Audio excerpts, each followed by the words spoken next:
Hey guys, Fskin here. In this video I'll be talking about the secret levels of Barony, what to expect from them and how to clear them. I am not going to provide full walkthroughs of every secret level. I will condense my thoughts and share with you what I believe to be the most important information to clear the levels. I will also be focusing on the standalone secret levels. I am not going to talk about the alternate route that leads through the underworld and hell and to Baphomet. Perhaps I'll make a video where I talk about the boss fights, and that will be my opportunity to talk about that route. The Gnomish Mines are the first secret level. You can always find them on floor 2. Look for this huge floating structure, and for the levers on each side, pull the levers, and the gates will open and you can enter this secret level. Since they are so early game, the Gnomish Mines are quite dangerous. The gnomes are your main foes. They either wield pickaxes or lightning staves. While lightning staff gnomes are quite dangerous, they are also invaluable, because they will drop the lightning staves and that in turn helps you to kill other gnomes. If you find a troll, I would advise you to keep your distance and maybe come back to kill them once you have cleared a good amount of the Gnomish Mines, because trolls take a while to kill, and as you kite them you may run into gnomes. Always use corners to your advantage, and keep in mind that as long as you keep moving, lightning staff gnomes have a hard time hitting you. They will never pre-aim, so if you stray from left to right you can dodge shots, which is not easy in these narrow hallways, but it should keep you alive until you can reach a corner and then you can kill them at the corner. If you have trouble doing that, I advise you to watch my kiting guide on this channel, because it explains how to kill and kite enemies efficiently. In regular mode, once you have a lightning staff, it takes only 2 shots to kill a gnome, so those are definitely your most important resource. If you want to kill a gnome, quickly turn the corner, fire 1 shot and repeat until he's dead. Don't spend too much time in their line of sight. Also use their health bars to your advantage, because once you deal damage, you can see them through walls. On the top right of the map, there's always a randomized shopkeeper. Just be careful, because shopkeepers and gnomes are friendly, so there may be enemies in the shop. Using the pickaxes you get from the gnomes, you can mine gold. If you clear the entirety of the level, you will definitely be rich for early game standards. Also, always keep a pickaxe on your hotbar. You never know when you'll have to escape quickly. On the bottom right of the map, the great prize of the Gnomish Mines awaits you, the artifact helmet. You can either open this room using the lever you find in the shop, or you can just dig through it. Be careful because of the magic traps. Some of them may be strong enough to kill you, like the magic missile traps, so sometimes it's advisable to destroy them using one of the abundant pickaxes the gnomes will drop you. The artifact helmet gives you an early game armor and intelligence boost. On floor 3 there's a 50% chance of you encountering Minetown. The entrance looks the exact same as with the Gnomish Mines, so just pull the 2 levers and enter. Minetown is full of shopkeepers and humans, so as long as you are human or automaton or polymorphed, there is nothing that's going to attack you, so it's a mostly benign secret level. You can recruit some humans, talk to all the shopkeepers, get some loot here and there, pull the lever hidden over there to open these doors so you can find another chest. In this video, unfortunately, the chest ended up being a mimic. Maybe you'll have more luck than me. Using a pickaxe, you will be able to access this secret area. Towards the left-hand side of the lake, you will find a strength potion. To the right-hand side, you will find another hallway with a boulder, which you can push using the strength potion or anything else like a ring of might, or just destroy, and it will lead you to 3 secret chests. Just be careful, because the space is limited and any of these chests might be a mimic. Once you exit the mines, a little detour through this wall will lead you through a portal and to what I believe to be the hardest secret level in the game, for the simple reason that the environment and the enemies are quite difficult to overcome for how early you get there. In the underworld, unless you have levitation, you are forced to move by using these shrines, which will indiscriminately teleport you somewhere. You don't know where, so you have to be ready for anything. Having levitation is extremely convenient. You are going to fight imps, which also levitate and throw fireballs at you, so magic resistance or reflection is good to have. Biggest troublemakers are shadows, because they are immensely strong, resistant against all types of melee, they are only weak to magic, and once you have been spotted by a shadow, they will not let you go. I advise you to have means of paralyzing them, slowing them, And ideally, keep some magic staves from the gnomish mines. This iteration of the underworld has 2 floors. On floor 2 you will encounter the special version of the Shadow called Artemis, who wields the artifact bow. Once you've killed Artemis, you can leave the underworld by going the way you came from.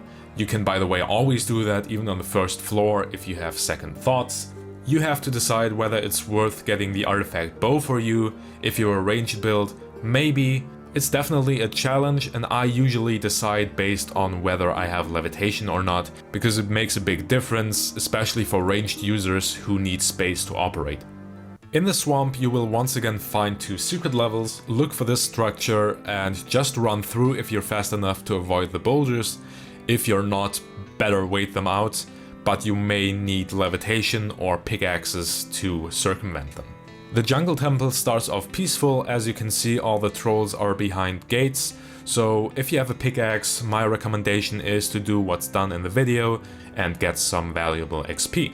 Watch out for the boulders in this room. If you want to have it a little bit easier, drop something on this pressure plate and most of the boulders, not all of them, so be careful, but most of them will be triggered. Here on the left side you will find a couple of chests, and keep following this path, which leads you to the green orb. Taking the green orb will open all of the troll gates, so it's always a good idea to kill the trolls beforehand. It's not really important whether you start with the left side of the map or the right side as is shown in the video. As I'm going to show you right now, you can just go to the other side and loot what's there. There's a little room with gold, some other trolls, and most importantly there's a lot of goblins behind gates. And these gates open once you are in this hallway and step on these pressure plates, so be very careful to not open them prematurely. After you've opened them you can find 3 more chests. My recommendation against the goblins is to identify which gates have ranged or magic staff goblins, because those are by far the most dangerous. For demonstration purposes, I'm in God mode in the video, as you may have noticed, but usually I would recommend triggering a pressure plate, running back and slowly disposing of the goblins one by one. After you've done what you need to do, you can go back to the boulder room. 1 boulder is going to block off this hallway. If you open it with the help of the green orb, you will get a lot of gold and be able to hit a lever which opens something up on the other side of the map. Note that you can skip all of this and also the green orb if you just use a pickaxe, but that's completely up to you and dependent on your current resources. Back near the spawn and exit of the jungle temple, this door will have opened. Just another reminder, you can always just dig through, and here you can place the orb, get some more gold, get some potions of strength. Just be careful, because goblins are gonna spawn behind you. More precisely, they are gonna spawn where the exit is, so be prepared to fight them. Don't forget that magic staves and fire arrows can deal immense damage. If you have levitation, you can always dig out of these rooms or open the gates using opening and fly out. Otherwise, you are probably forced to fight your way out. If you're done with everything, just head to the exit and leave the jungle temple. The next, and in my opinion the most important secret level of the game, is the haunted castle. You find it at floor 8, 1 floor later than the jungle temple. You'll find some items on the ground on the walkways between the towers, so feel free to pick those up. There's a lever in the top left tower you can pull, but the same goes as in the jungle temple. If you have a pickaxe, you can dig through most important things here. In the top right tower you can always find a tin opener, a lockpick and a couple of levitation potions. Those are very convenient to fight the enemies of the haunted castle later. If you've pulled the lever on the top left, this bottom right area will be open. You can find 3 chests here, just be careful because as always the chests can be mimics. But the most important thing about this area is the stream itself, and I will shortly show you why. Enter the castle keep and you can loot some stuff, including gold spawns, chests, and also, which is important, a couple of sinks. Never disregard sinks and use your empty bottles on them to get some water, for potential duplication with alchemy. In this room you can get the artifact boots, which give you some armor and lesser warning, 2 chests, and behind this wall some additional gold. Loot everything in peace. If you're playing in multiplayer, enter the castle keep together because of what is going to happen in a second. Because once you leave the castle keep, ghouls are going to spawn. And those aren't regular ghouls, but enslaved ghouls, which are buffed and very, very dangerous. Use any means of levitation to get out of there. The potions of levitation we found will help you, and from a safe distance dispose of the ghouls. They give you very valuable XP. If you have unlimited levitation, just keep doing that and keep doing it on the entirety of the map, killing every single ghoul, because you will gain a lot of XP. If you can't levitate forever, kite them to the stream I showed you before, because ghouls can't cross water. In general, mobs can't cross water unless they have levitate, which most mobs don't. So you can kite them there and you can just kill all of them while hiding behind the stream. It may take a while, but if you keep doing this and if you kill all the ghouls in Haunted Castle, usually by the end of the secret level you are going to be over leveled and should have quite the breeze continuing the rest of your run. This is why, in my opinion, Haunted Castle is the most important level of the game. Because if you play it correctly, there isn't really much that can keep up with you anymore, and there isn't another part of the game where it is this easy to get a lot of XP and this straightforward of a way to cheese the entire level. Just be careful, the ghouls are still very strong, very fast. If you miscalculate, they can catch up to you and kill you, but if you have a little bit of practice with this level, you should just use it as an XP farm, which it is. On the first floor of the Sand Labyrinth, look out for this structure surrounded by lava and dig through to enter Sokoban.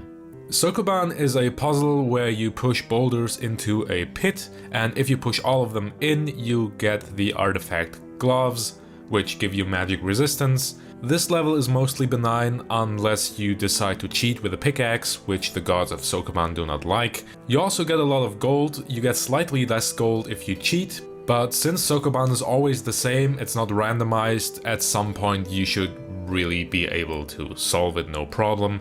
And if you are super lazy, just watch this video, because I'm solving it for you. It may be not the fastest or most efficient way, but yeah, as I said, if you're a lazy bum, just imitate what I do.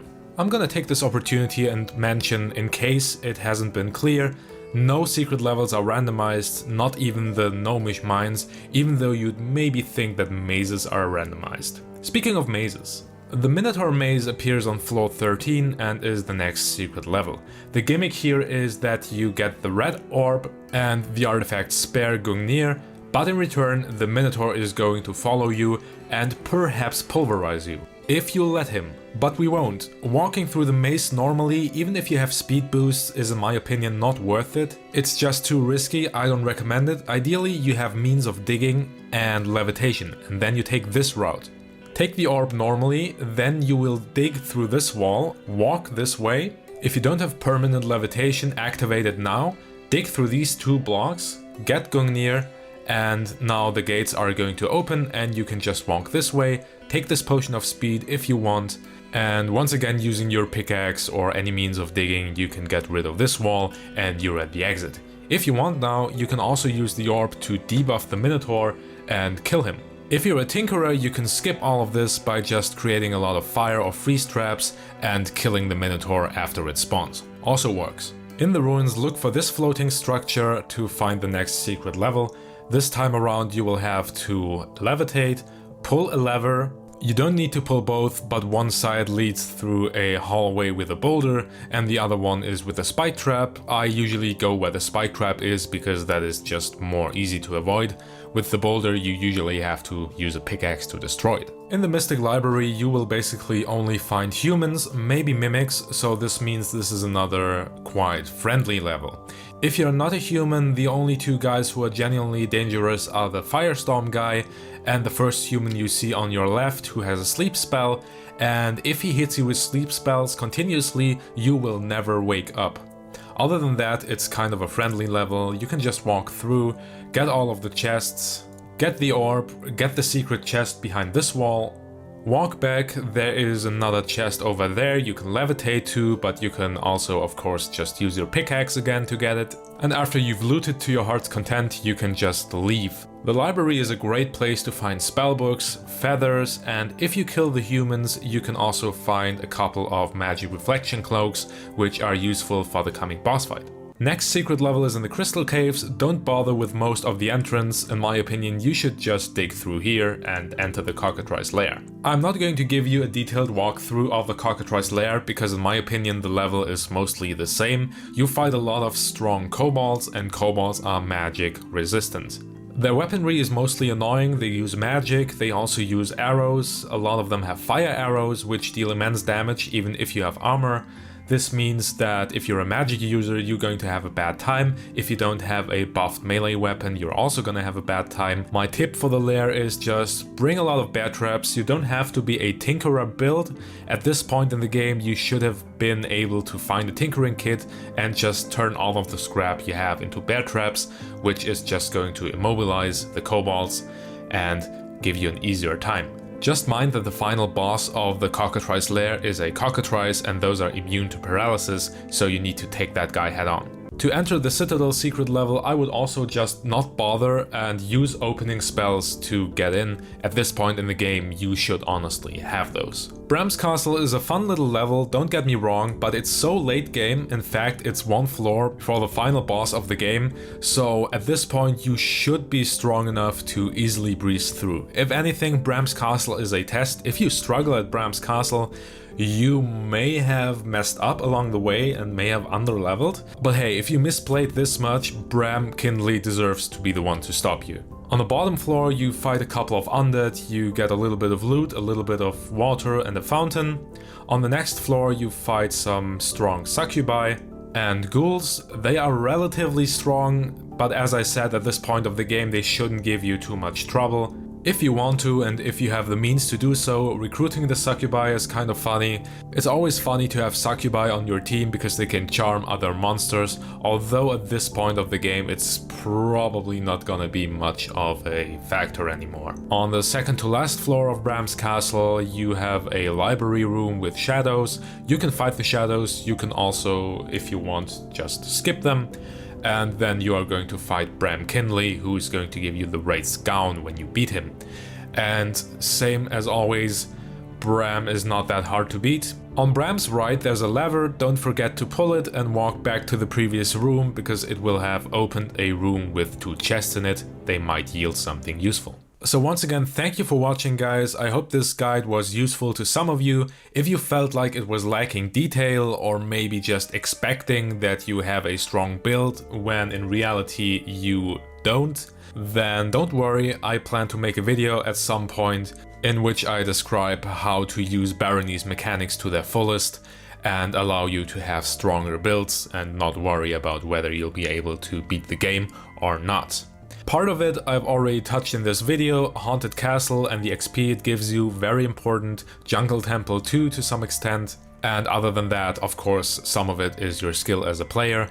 If you are not confident in fighting enemies, I can once again just recommend watching my kiting guide on this very channel. If you haven't watched it, it's going to give you some ideas how to deal with most enemies and perhaps take your fear of certain engagements, because you will learn how the AI interacts with you, what you can do, what you shouldn't do. So thank you again, please tune in for any future videos and live streams, and see you around next time.